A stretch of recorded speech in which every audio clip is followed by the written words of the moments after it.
Chicago, named as President Donald J. Trump Boulevard, a lot has actually happened.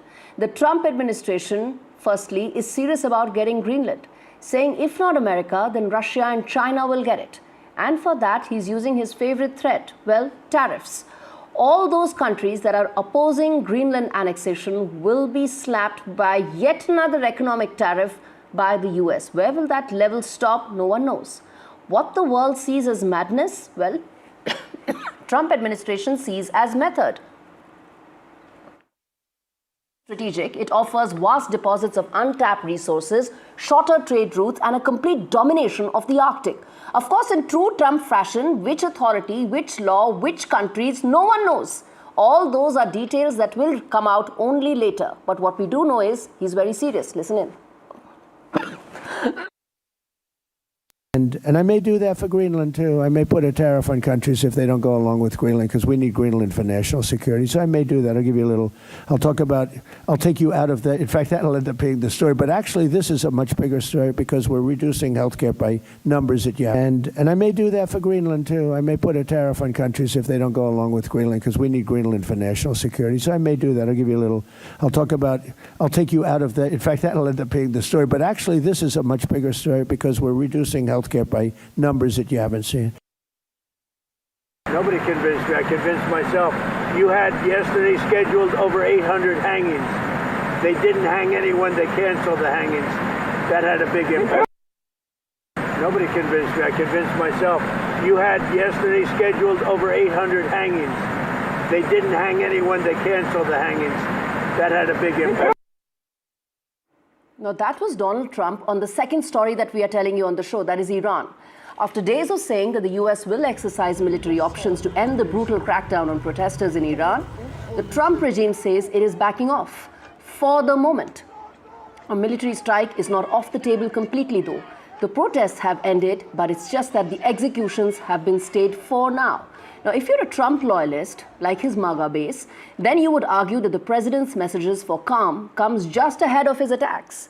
It happened exactly the same way when Israel attacked Iran last year, and America's B-2 bomber strikes as well. But if you're not a MAGA fan, then we can speak logic. And that is where we suddenly ask, why is it that the president has backed off?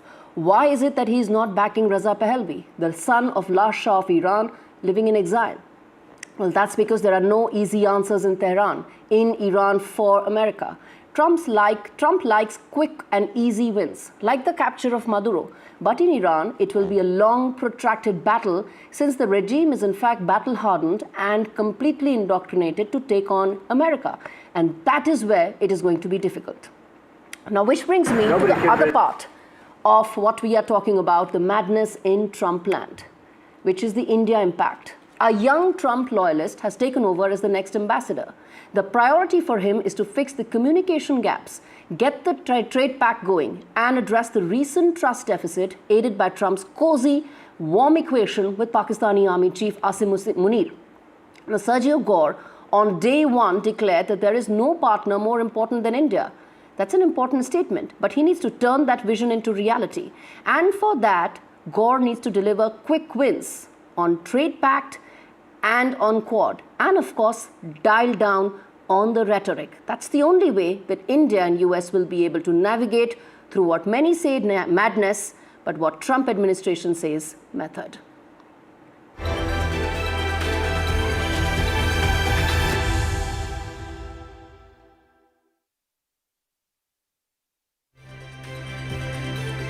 To discuss how this is likely to pan out, let's get in Peter Vigo, who's a defense analyst, joining us from Denmark. He's a defense analyst with the Royal Danish Defense College. Thanks much, Peter, for speaking to us. We here in India are wondering exactly what is happening in Greenland. We are seeing the headlines every day, news of when, if, and how soon Donald Trump is actually going to invade Greenland. What are your thoughts? Well, you started out by pointing out that Trump is now threatening to put tariffs on the countries that are now sending a small contingent of soldiers to Greenland in an attempt to signal to the United States that it would be a very bad idea to attack Greenland. So in a sense, that's a positive thing that he's moved away from threatening to use force, and now he's threatening tariffs instead. That may be problematic for Trump, because if he imposes tariffs on an EU country, then the EU as a united actor is obliged to retaliate by putting tariffs on the United States. So basically he's now, warming up to a trade war with the entire EU. Now that's significant. A trade war with the EU is likely. We in India are already facing additional tariffs. We have been singled out for no reason whatsoever. We have a new ambassador here, and there's a lot of expectation that the India-US relationship will probably recover. But I want to understand from you, in this madness, do you see any method, or are you also bracing for what's going to happen next because there's complete unpredictability? Well, yes, it is certainly not easy to predict what Trump will be doing next. But on the other hand, as you also pointed out in your analysis of the reason why Trump has now backed away from attacking Iran, he's usually in it for quick wins. And when he encounters stiff opposition and something that might impose significant costs on the United States, he has a tendency and a history of backing down. So we are sort of hoping that that will happen over Greenland too.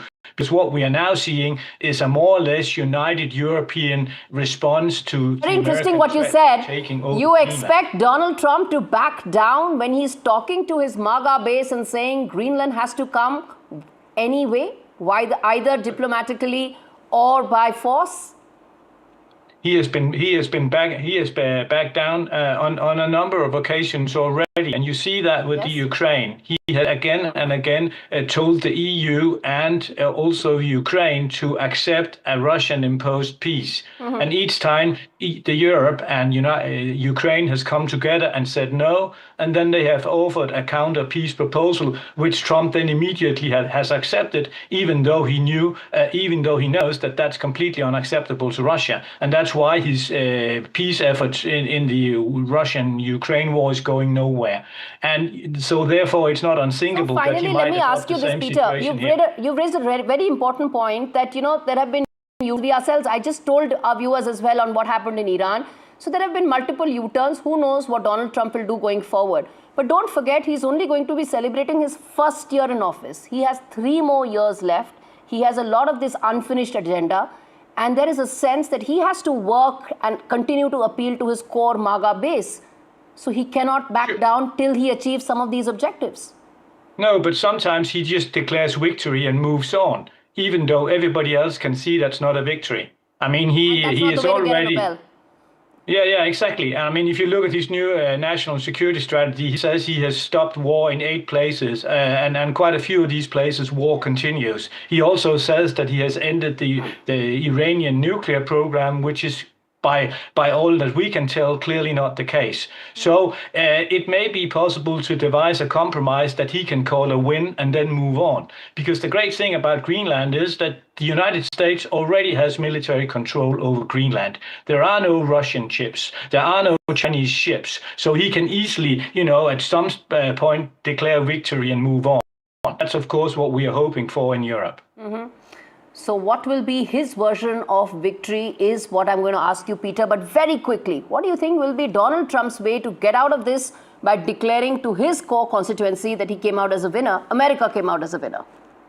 Well, if he ends up negotiating a mineral deal with the Greenlandic government in the same way that he negotiated a mineral deal with the Ukrainian government, he could call that a victory. And if NATO puts in more troops in Greenland or conducts more exercises, he can also call that a win, because he can say that he has pressed his European partners to carry the burden instead of the US, and therefore that's a fantastic deal for the United States. All right, I'm going to leave it there. Peter Vico joining us live from Copenhagen, viewers, and that's what it comes down to, whether there is method to this, whether there is complete madness, and is it now leading to mayhem across the world, is what Trump administration's recent moves make us wonder. Moving on, viewers.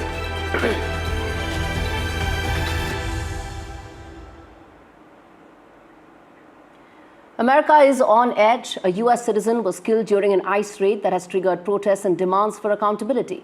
But as outrage grows over the use of force, a new controversy is actually fueling fire.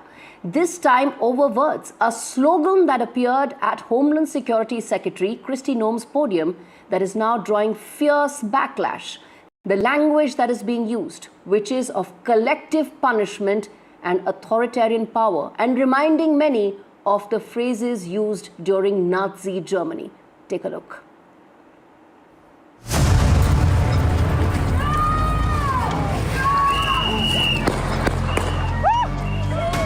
Shame! This guy has a gun. They're firing guns.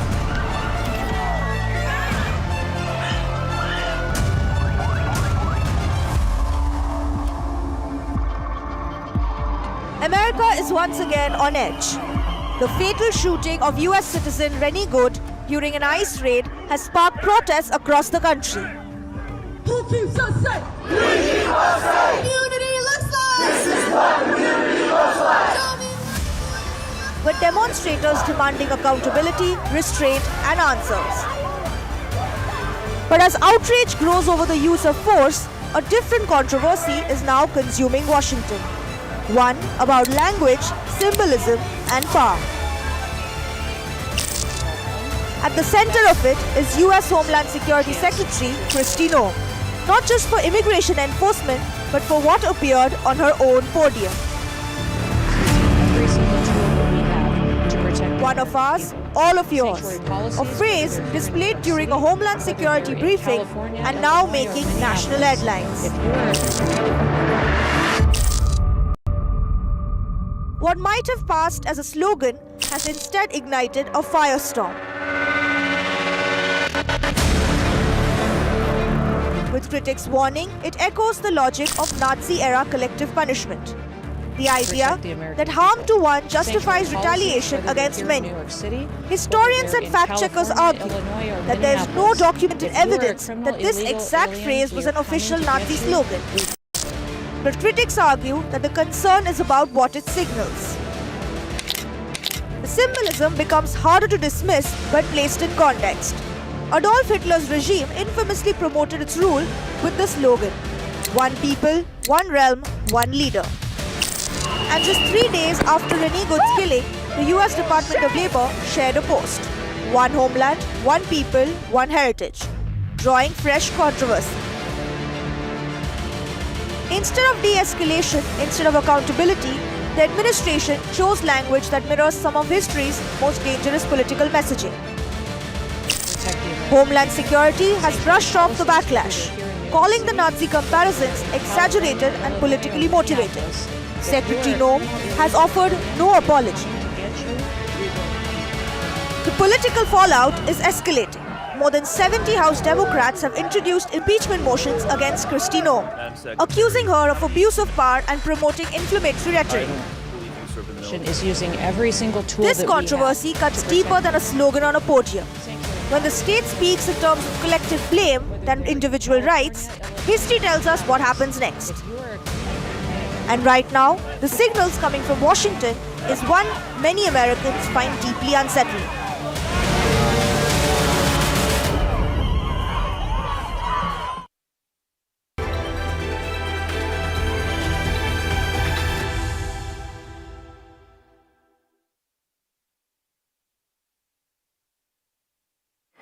Moving on to Pakistan, which has, viewers, only one utility, a utility that it manages to extract maximum leverage out of.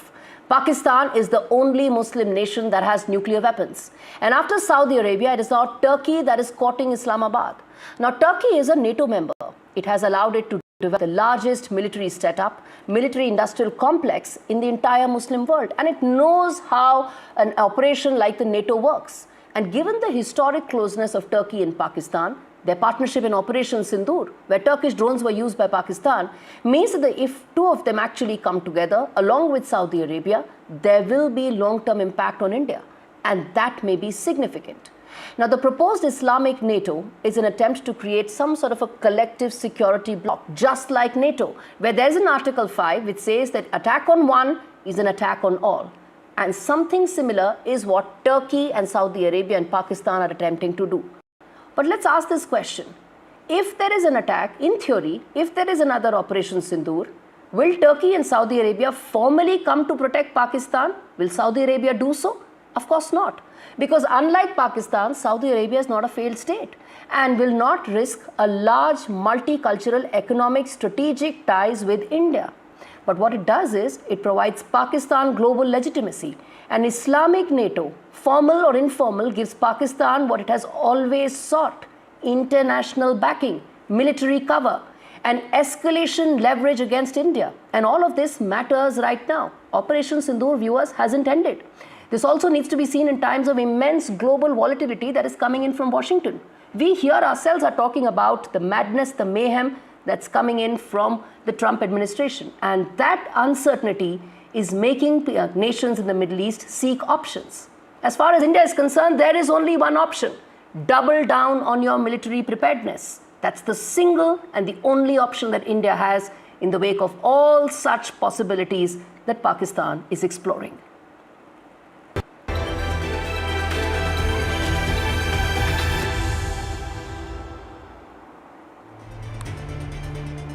UK's worst kept secret. It has exploded back in public view. The Pakistani grooming gangs. Pakistani men raping and molesting minor girls. These are Christians, Hindus, Sikhs. This has been going on for over a decade and a half. The latest is a 16-year-old girl held captive and raped.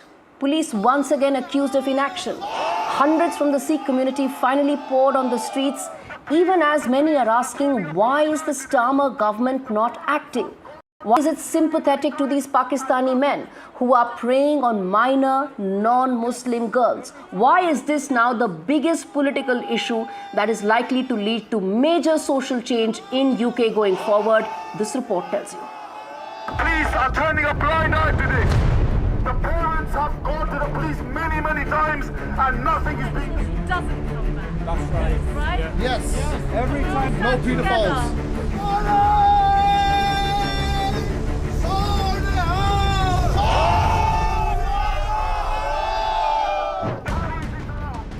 Anger spilling onto Britain's streets. A teenager held captive, hundreds of Sikhs on the UK streets, and a dramatic rescue.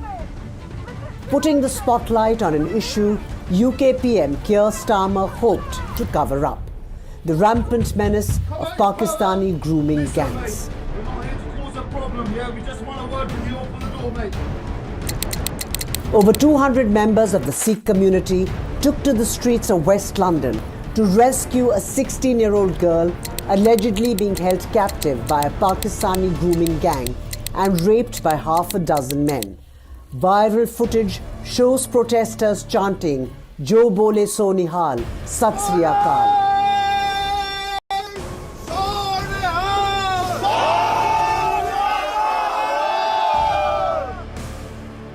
A cry of defiance against police inaction. Ultimately, the police arrested one of the suspects after hours of protests. She will not come back! We are Sikhs and we're standing together!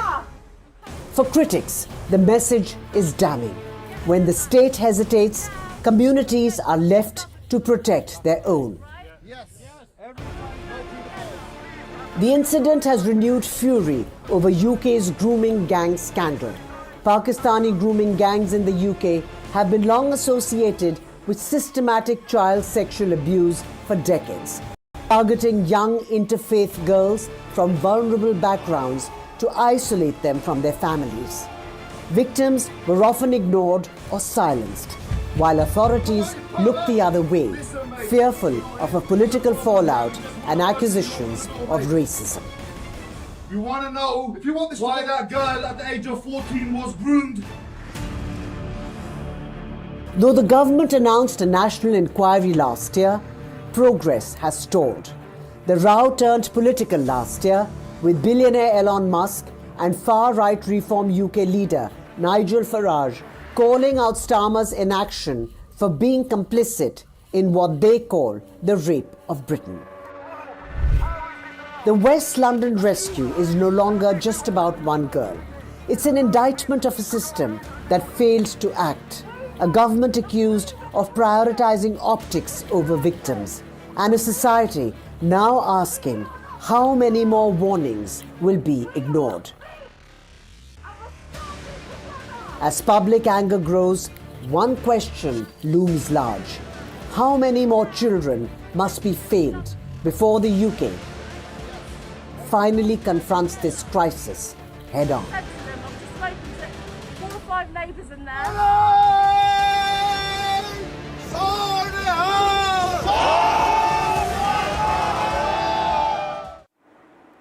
There is a reason why 2 important political developments are reshaping the UK, viewers. The far-right Nigel Farage's party is now gaining massive traction amongst white Christians. And the Starmer government is often referred to as Gestapo Starmer because of the one-sided norms that have been put in place on social media that many whites feel do not allow them to make innocuous posts without being locked up, even as the other side is able to get away with something like rape. And this is not what multiculturalism looks like. This is how the left plus extremist alliance looks like. And that's why many are asking, why is Keir Starmer silent, even as communities are erupting in anger and victims are demanding justice? Nigel Farage, for one, is watching this very closely, and that will reshape UK in the next couple of years.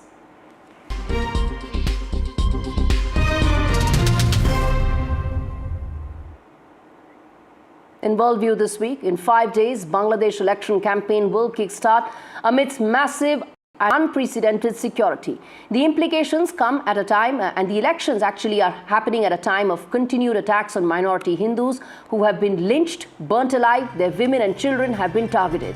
Even though the Yunus government has not said a single word of assurance for 9% of Bangladesh's population. The elections also come at a time when one of its main political parties, the Awami League, has been banned, and the Jamaat-e-Islami has been mainstreamed, which will be putting its candidates in the upcoming elections. India, for one, is hoping that the elections will pave the way for a democratically elected and stable government that will last 5 years. No matter how imperfect the elections are, they are still better than the continued reign of the interim advisor, Muhammad Yunus. All right, on that note, we wrap things up on this edition of India Sense. Thanks so much for watching.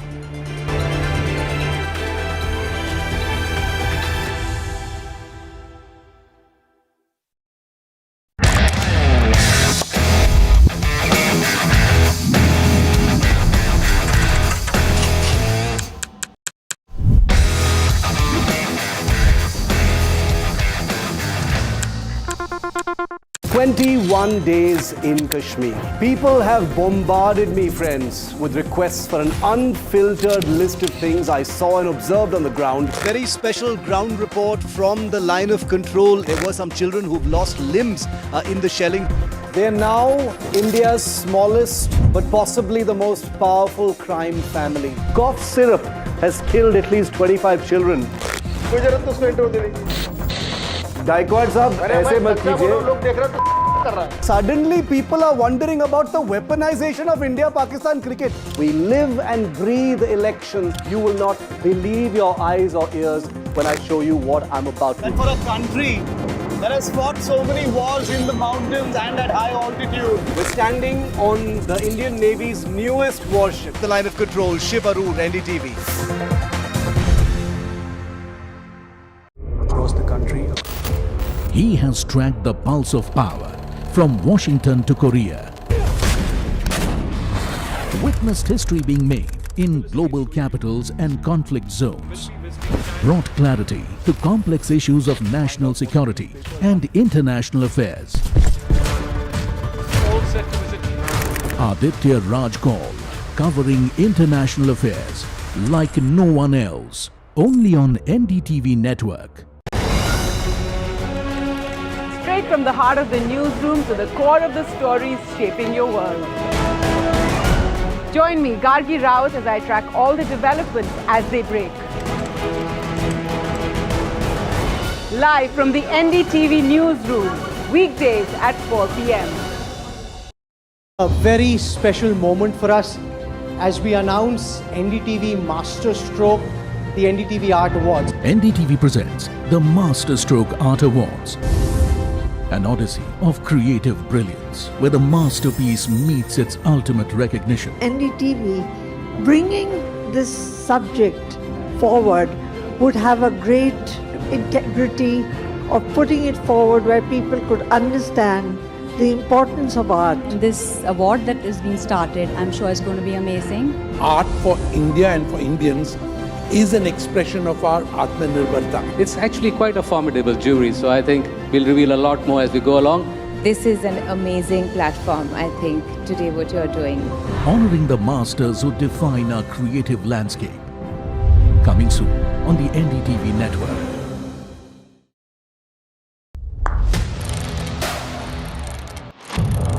What seems settled for me is unfinished business.